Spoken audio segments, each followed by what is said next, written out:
So I'm an economist by training, but I went into economics for a somewhat unusual reason in comparison with others in my field.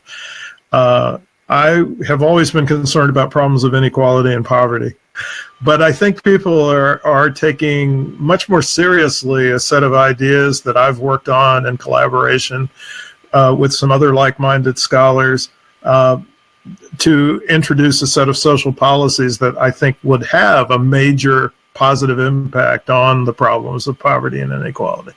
What is it about the job guarantee that made you guys step back and say, this is something that we really need to investigate? From my perspective, and I'm not sure if Mark and Derek would give exactly the same answer, but from my perspective, the key thing is a recognition that people are out of work because there's not an adequate number of jobs for them. It's not because of their personal deficiencies or defects. It's not because they're dysfunctional. It's not because they're undertrained or undereducated. So what I've been saying lately is that first, the U.S. economy as a whole doesn't generate enough jobs to meet the needs of folks who are seeking employment. And I'm talking about all jobs that are not just generated by the private sector, but also public sector employment. And so, in fact, it's quite clear that the private sector never generates enough jobs to meet the needs of folks in the U.S. economy. We've got about 153 million people at work now, and out of that, about 25 million of those jobs are public sector jobs at all levels, local, state, and municipal. So the public sector is actually responsible in a direct way for in excess of 15 to 20% of all the jobs that are offered in the American economy. So the job guarantee is advancing the principle that since that's already the case, let's make sure that everyone in the U.S. who wants a job can have one through the public sector. The other point I'd like to make here is, of course, in addition to being concerned about the quantity of jobs, we have to be concerned about the quality of them. So it is disturbingly the case that close to half of individuals who are houseless in the United States have a job, but it simply doesn't pay them enough to be able to have a more secure and safe living environment. And similarly, we know that we have a deep problem of what we typically refer to as working poverty, which is a situation in which people are at work. They may be working full time, but their incomes are too low for them to cross the poverty threshold. And so the job guarantee is an idea that everybody's assured of employment, but we also will design the compensation for those jobs in such a way that they're offering people wages above the poverty level.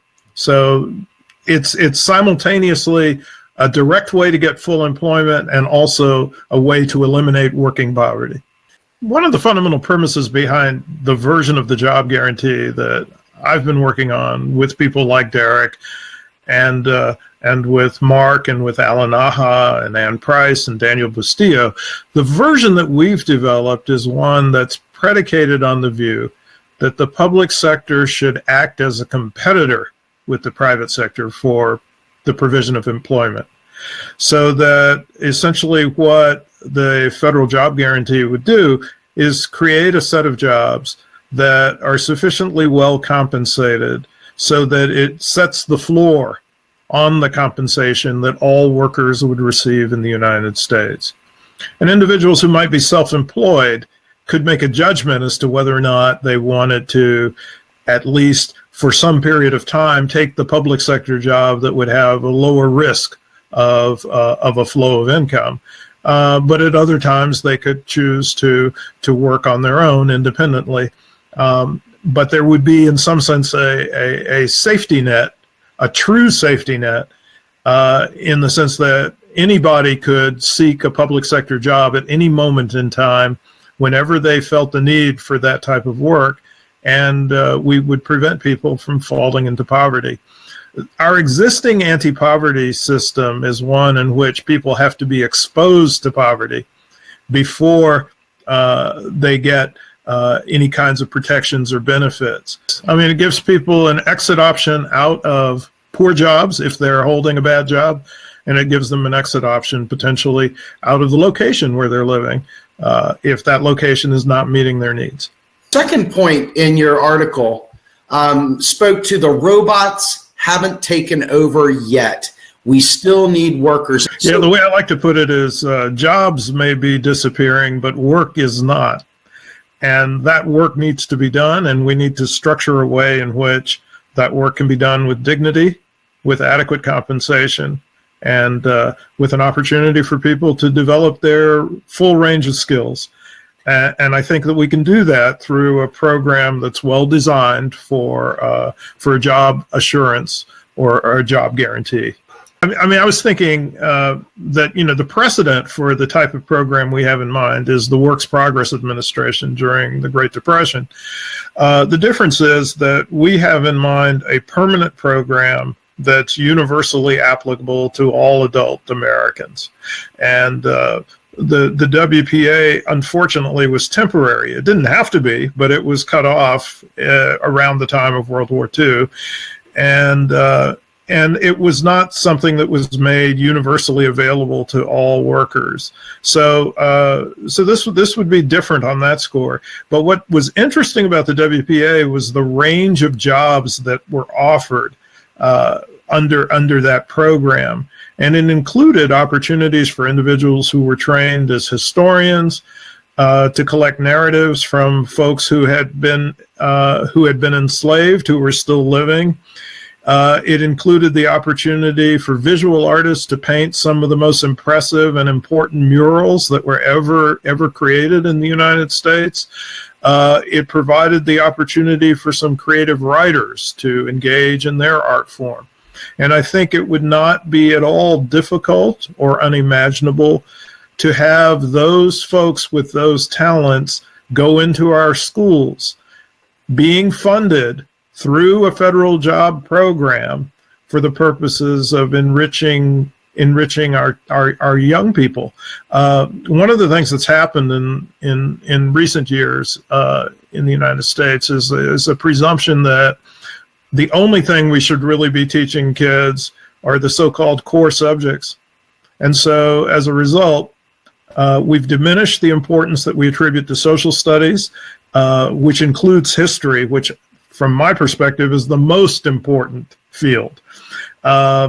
We've diminished their ability to participate in physical education programs, like you mentioned, in arts, in music, and the like. And I think that a program like the Federal Job Guarantee could provide an opportunity to reintroduce those into the schools. But more generally, I think what could be an important contribution from a federal job guarantee is the provision of what I guess I like to call the provision of the human infrastructure or care work. This is an arena where I think, well, who knows, but I think we probably would prefer not to automate these jobs. So I'm thinking about elder care, I'm thinking about child care and the like. And I think it's important that we begin to compensate the people who do that type of work adequately. We provide them with additional training. We professionalize those positions. And we could do that through the structure of a federal job guarantee. One of the things that's been very interesting that we've talked about a bit offline is the emergence of the so-called modern monetary theory. Yes. And the modern monetary theory, as I understand it, has it that public sector spending creates the finance to support it. Gotcha. That the tax capacity to cover the expenses that are associated with new public spending is a consequence of the new public spending itself. And so the critical dimension of that is that there needs to be something that's produced as a consequence of the new public spending to support the new finance. Otherwise, we will have a high inflation risk. And so federal job guarantee speaks to that in a very direct way. But it also speaks to the notion that for better or worse, I think people are still in a position where there is dignity and social interaction associated with the workplace and the work experience. And those are things that cannot be provided by just giving people a lump sum of money. And to the extent that we still have a wide range of social needs that are not going to be met at the behest of the private sector, then it's a situation where there's a tremendous benefit to creating a new set of jobs that are public sector jobs that are well paid and that are a universal option or a public option for all Americans. Federal job guarantee could build an inclusive economy. Talk to me about that. Well, it couldn't do it alone. And in fact, I've tried to emphasize that when I think about the consequences of federal job guarantee, that's something that could help reduce income inequality, and it could eliminate working poverty.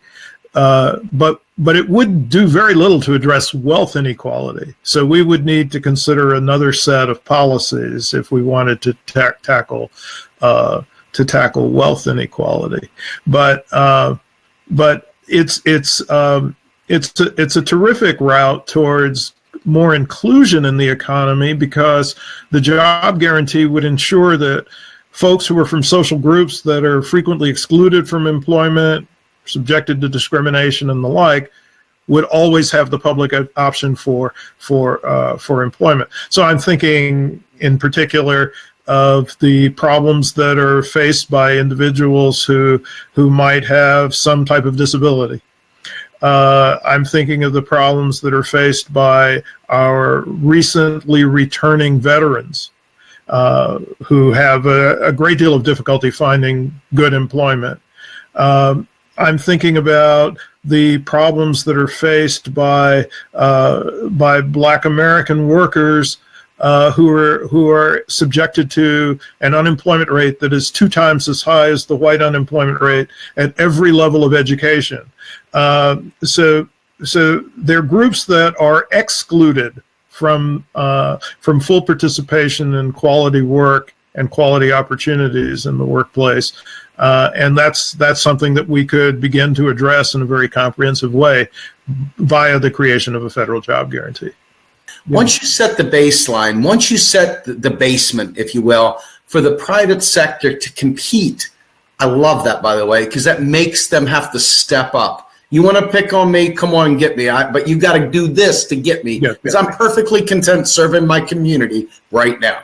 Yep. So, but when you take that to the next step, one of the things that I think blends us together is that, you know, we have a lot of cultural diversity. And when we talk about diversity and we just sort of say it, but we don't really always take a step back and consider what that means.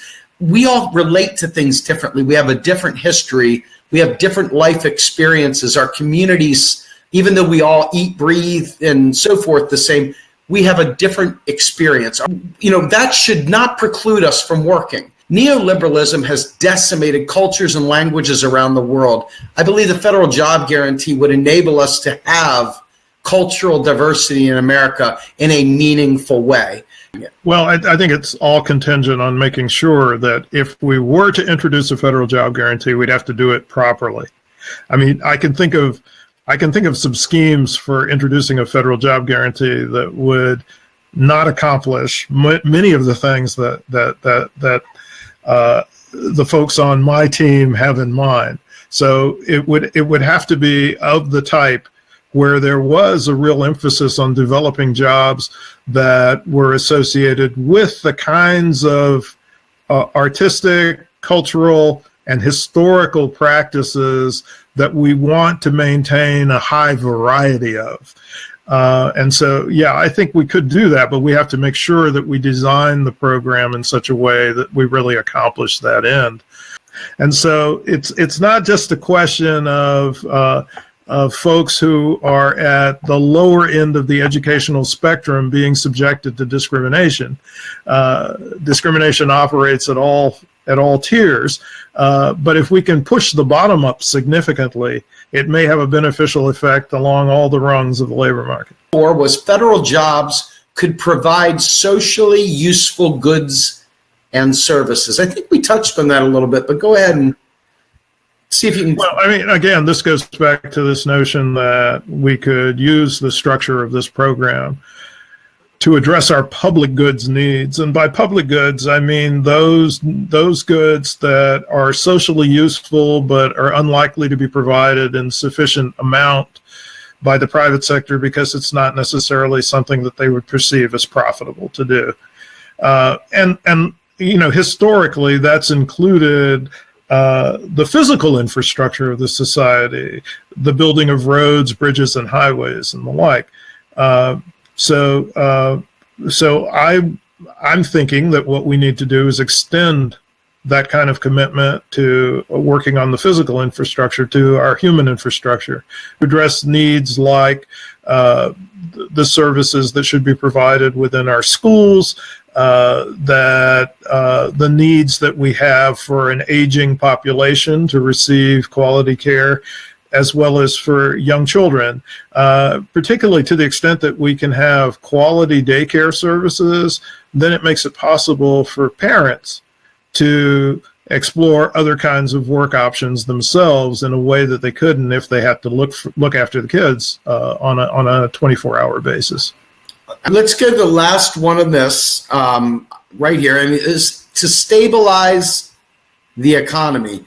From an MMT perspective, the thing that I love about the federal job guarantee stabilizing the economy is that what it in effect does is create the labor standard, not the gold standard, not the whatever standard, the labor standard. So now, no matter what happens to the economy, because our federal government is the currency issuer, we have an automatic stabilizer of people that are employed. We call it a buffer stock of employed people. And this allows for people to roll on and off the job guarantee at will. They can take a private sector job. They don't like it. They can come back to the job guarantee. But what it does is, in effect, it always keeps the economy at a very, very smooth level. It takes away the threat of destitution.